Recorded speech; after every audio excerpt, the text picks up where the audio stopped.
আমরা খুব সুস্পষ্টভাবে বলতে চাই যে একটি কালো দিন সংবাদ মাধ্যমের জন্য, বাক স্বাধীনতার জন্য, গণতন্ত্রের জন্য।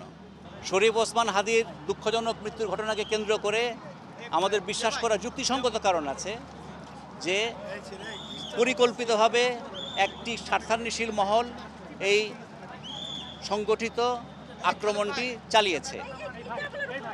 আমাদের সাংবাদিকেরা জীবনের ঝুঁকিতে ছিলেন, প্রচণ্ড নিরাপত্তাহীনতার মধ্যে ছিলেন।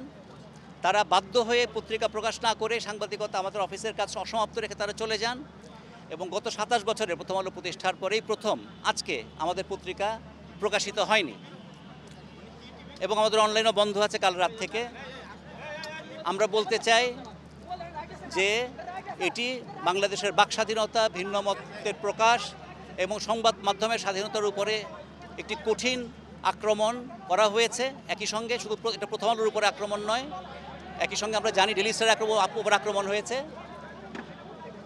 আমরা খুব সুস্পষ্টভাবে বলতে চাই যে একটি কালো দিন সংবাদ মাধ্যমের জন্য, বাক স্বাধীনতার জন্য, গণতন্ত্রের জন্য।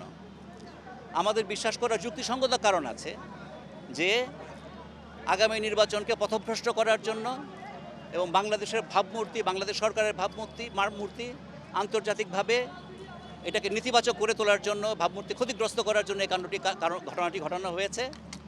আমরা দাবি জানাই, আমরা এই ঘটনার প্রতিবাদ জানাই এবং দাবি জানাই যে এটা সুষ্ঠু তদন্ত হোক, যারা দোষী ব্যক্তি তাদের খুঁজে বের করা হোক এবং তাদের বাংলাদেশের আইনের আওতায় দৃষ্টান্তমূলক শাস্তি দেওয়া হোক। আমরা নাগরিক সমাজকে আমাদের সঙ্গে সংহতি প্রকাশ করার জন্য অনুরোধ করছি।